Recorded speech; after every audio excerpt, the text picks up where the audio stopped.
Dear student, welcome to your my channel SP tutorial 240। आज के इस वीडियो में सीखेंगे हम एनसीईआरटी क्लास 8 मैथ, जिसमें चैप्टर नंबर 1 जिसका नाम है परिमेय संख्या। और परिमेय संख्या को इंग्लिश में बोला करते हैं रेशनल नंबर। तो इसका सबसे आज फर्स्ट वीडियो है क्लास 8 का मैथ का।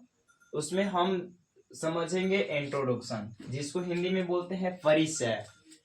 तो इसको समझने के लिए सबसे पहले आपको यहाँ पे हम लिए हैं टॉपिक परिमेय संख्या। परिमेय संख्या को पढ़ने से पहले आपको कुछ संख्याएं के बारे में थोड़ा मोड़ा जानकारी होगी, जिसे फर्स्ट चरण में पढ़ेंगे, जिसको बोलते हैं प्राकृत संख्या। प्राकृत संख्या और प्राकृत संख्या को इंग्लिश में बोलते हैं नेचुरल नंबर। कौन सी नंबर बोलते हैं? Natural numbers. नेचुरल नंबर क्या है? तो जो भी गणना के, जो हम लोग यूज करते हैं गणने में, है ना, गणना की सभी संख्याओं को प्राकृत संख्या कहते हैं।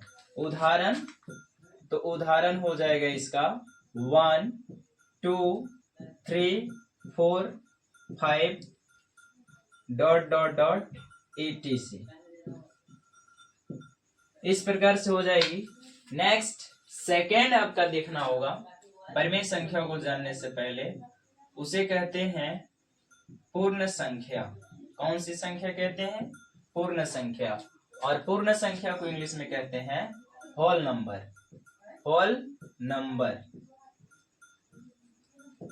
होल नंबर क्या है? तो सिंपल सा है कि जो प्राकृत संख्या है, जो नेचुरल नंबर है, इसके फर्स्ट में जीरो यदि जोड़ दिया जाए, 0 1 2 3 4 ... etc, यदि जीरो जोड़ दिया जाए तो यह पूर्ण संख्या हो जाती है। अर्थात प्राकृत संख्या में शून्य को शामिल करने पर पूर्ण संख्या कहलाती है, होल नंबर्स कहलाती है।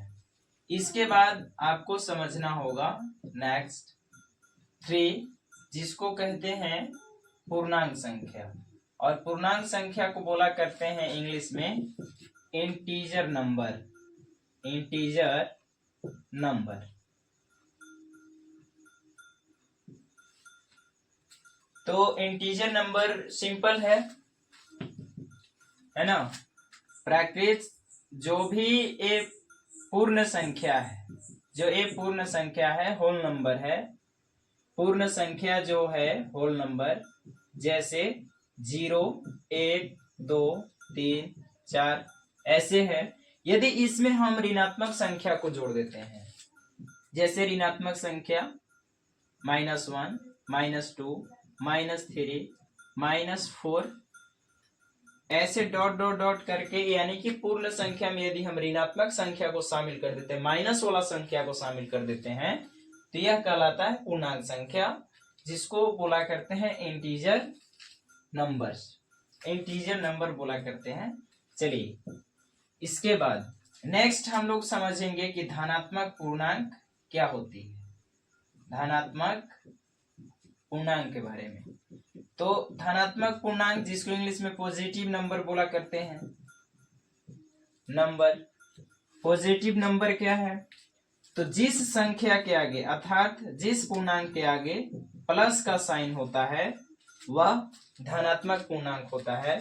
जैसे 1 2 3 4 ...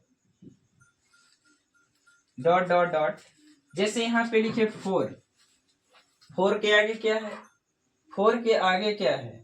तो कुछ का साइन नहीं है। और जिस संख्या के आगे कुछ का साइन नहीं होता है, उसके आगे हमेशा प्लस का साइन होता है, और वह एक धनात्मक पूर्णांक होती है।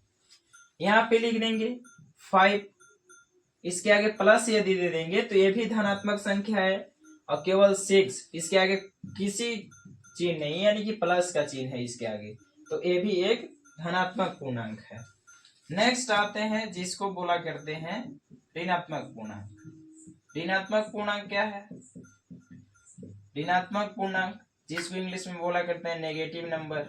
Negative number. नेगेटिव नंबर क्या है?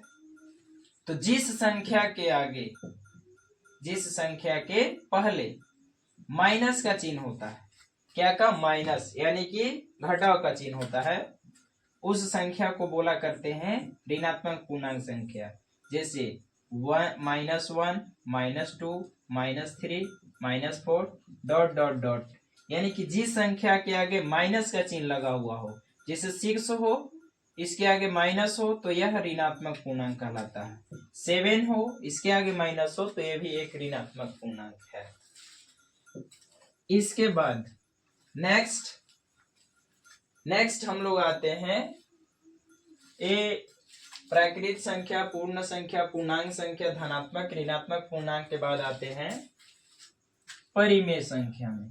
परिमेय संख्या जो आपका चैप्टर का नाम है, क्लास 1 चैप्टर का नाम है परिमेय संख्या, रेशनल नंबर। तो इसी में आते हैं रेशनल नंबर, जिसको बोला करते हैं इंग्लिश में रेशनल नंबर।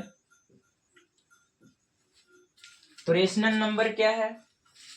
तो सिंपल सा ये भी है, वैसी संख्या जिसे P बाई Q के रूप में लिखा जाता है। P बाई Q के रूप में लिखा जाता है उसे परिमेय संख्या कहते हैं। वैसी संख्या जिसे P बाई Q के रूप में लिखा जा सकता है उसे परिमेय संख्या कहते हैं। जैसे P बाई Q ले लीजिए, 4/3, 5/2, 6/5, 7/3, यानी कि जो बटा के रूप में लिखा जा सकता है वही है आपका परिमेय संख्या। ऐसी करके और ढेर सारा आप लिख सकते हैं इत्यादि। तो यहाँ पे आपका नेक्स्ट क्वेश्चन आता है ना। नेक्स्ट इसका शर्त आता है कि जो ये आप लिख रहे हैं P बाई Q के रूप में, वहां परिमेय संख्या में जो Q होता है वो बराबर नहीं होना चाहिए। किसके? 0 के बराबर नहीं होना चाहिए। अर्थात 0 के बराबर क्यों नहीं होना चाहिए? क्योंकि यदि यहाँ पे लिखे हैं 4/3, है ना, 4/3, ऊपर वाला को बोला करते हैं P और नीचे वाला जो संख्या होती है वह होती है Q, अंश हर। तो यहाँ पे शर्त है कि Q बराबर 0 नहीं होना चाहिए, यानी कि Q बराबर 0 ना हो। इसका मतलब यह है कि यदि 4 है और 4 के नीचे यदि 3 के स्थान पर 0 हो गया तो ये तो 0 से जब डिवाइडेड होगा 4 में तो पूरा 0 आ जाएगा, इसलिए यह शून्य परिमेय संख्या नहीं होगा। ठीक है, इसलिए Q = 0 न हो का शर्त इसमें लगता है। चलिए नेक्स्ट, इसके बाद आपको समझना है परिमेय संख्या के साइने के बारे में, यानी कि परिमेय संख्या 2 प्रकार का होती है, ऋणात्मक परिमेय संख्या और धनात्मक परिमेय संख्या। Positive rational numbers and negative rational number. तो सबसे पहले हम लोग पॉजिटिव रेशनल नंबर के बारे में समझते हैं, जिसको बोला करते हैं धनात्मक परिमेय संख्या, पॉजिटिव रेशनल नंबर्स। तो जिस परिमेय संख्या का चिन्ह समान होती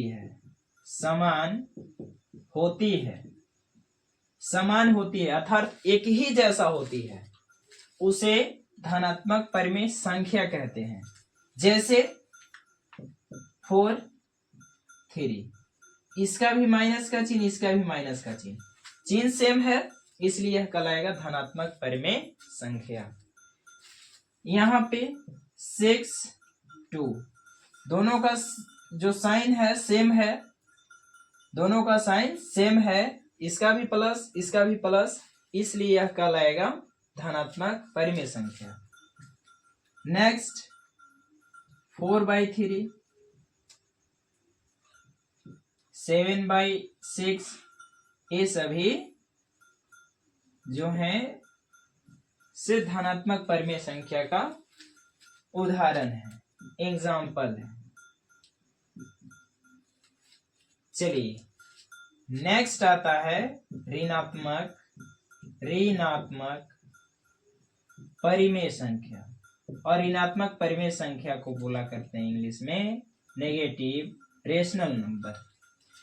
तो जिस परिमेय संख्या का चिन्ह असमान हो, यहां पे केवल हो जाएगा असमान। जिस परिमेय संख्या का चिन्ह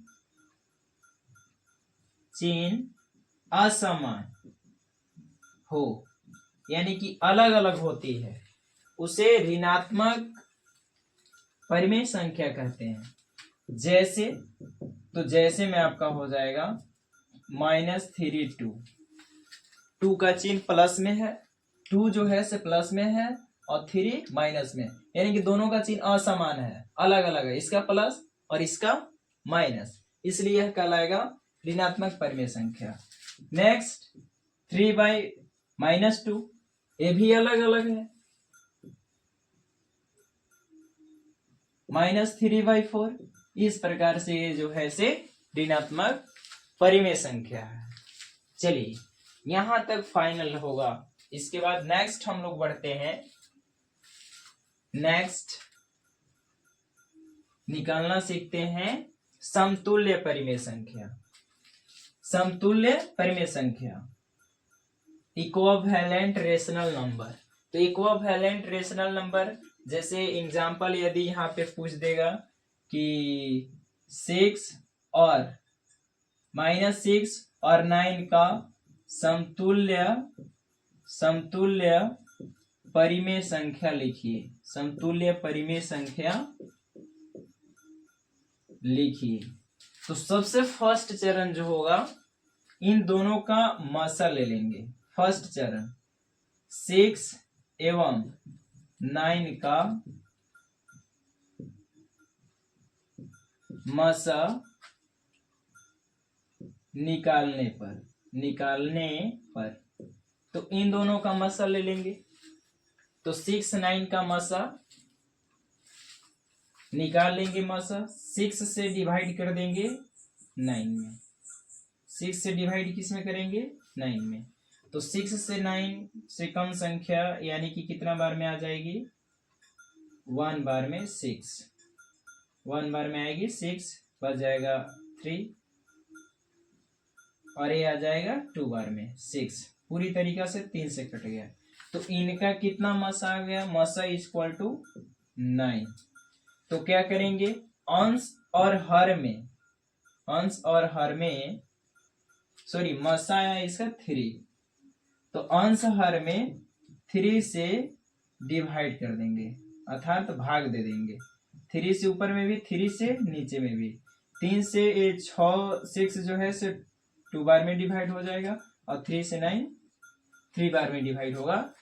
तो -6/9 का समतुल्य परिमेय संख्या इक्विवेलेंट रेशनल नंबर आएगा -2/3। और इस प्रकार से यदि क्वेश्चन रहेगा तो ऐसे लिख करके फाइनली आंसर कर देना है। यहां तक फाइनल है। नेक्स्ट बढ़ते हैं, उससे पहले इसको इरेज करना होगा। नेक्स्ट आते हैं परिमेय संख्याओं का तुलना, कंपैरिजन ऑफ रेशनल नंबर्स। जैसे यहां पे लिखा हुआ होगा 1/4 और 4/3। इसमें आपको कंपैरिजन करना है और बताना है कि इसमें कौन बड़ा है। तो ऐसे कंपैरिजन करने के लिए सबसे फर्स्ट आप जो हर है दोनों का, उसका एलसीएम ले लेंगे। तो 4 क्या लिखेंगे? 4 और 3 का एलसीएम इज इक्वल टू, तो 4 और 3 का एलसीएम, तो ये तो किसी से डिवाइड नहीं होगा, तो इसका एलसीएम कितना आ जाएगा? 12। तो पहली लिख लेंगे परिमेय संख्या 1/4 है, 1/4 लिख लेंगे। Equal to 1/4। अब यहाँ पे समझना है कि 1/4 इसके नीचे कितना है, 4 है। 4 से 4 के टेबल में जो है से मतलब 4 में कितना से गुना करेंगे कि जो एलसीएम लाए हैं वो आ जाएगा। तो सिंपल सा लॉजिक है कि 3 से यदि गुना करेंगे तो 4 3 जा 12 अर्थात 4 3 12। तो ऊपर भी 3 से गुना करना होगा, ऊपर भी 3 और नीचे हो जाएगा 12। नेक्स्ट लेते हैं 4/3। 4/3 कितना से गुना करना होगा कि 12 आ जाएगा 3 में, सिंपल 4 से। तो ऊपर में भी 4 से गुना कर देंगे तो ऊपर हो जाएगा 4 से 4 में गुना करेंगे 4 4 जा 16 अर्थात 4 चौका 16 और नीचे जो हो जाएगा अंश हर में हो जाएगा 12। तो नीचे देखिए दोनों में सेम है और ऊपर 3 है 16 है, तो बड़ा कौन हुआ 16। तो यहाँ पे भी लिख देंगे कि अतः जो संख्या आया था 1/4 और नेक्स्ट किसे कंपेरिजन किए थे 4/3 से, तो ए वाला बड़ा हुआ ना 4/3 वाला, तो इधर का चिन्ह इस प्रकार से बड़ा का दे देंगे और इस प्रकार से लिख देंगे होगा और ये हो जाएगा फाइनली आंसर। चलिए इसके बाद नेक्स्ट आते हैं परिमेय संख्या का मानक रूप। परिमेय संख्या का मानक रूप। मानक रूप तो परिमेय संख्या का मानक रूप कैसे लिखते हैं? मानक रूप का मतलब छोटा रूप। जैसे यहाँ पे ले लेंगे 36/48 का मानक रूप कितना होगा, तो सिंपल सा इन दोनों का मसा यदि निकालेंगे तो दोनों का मसा निकालिएगा तो आपका कितना आ जाएगा HCF इक्वल टू दोनों का, यानी कि 36 और 48 का मसा इक्वल टू आ जाएगा 12 यानी कि 12। तो इसे क्या कर देते हैं, दोनों को अंश एवं हर दोनों में 12 से डिवाइड दे देते हैं अर्थात भागा देते हैं। तो 3 बार में कट जाएगा और ये 4 बार में, तो इसका कितना आ जाएगा मानक रूप 36/48 का मानक रूप 3/4। 3/4 इस प्रकार से निकालते हैं। नेक्स्ट हम आते हैं प्रश्नावली को लेकर के, एक्सरसाइज NCERT क्लास 8। यदि वीडियो पसंद आई हो तो लाइक शेयर एंड सब्सक्राइब करें। Thank you for watching my video.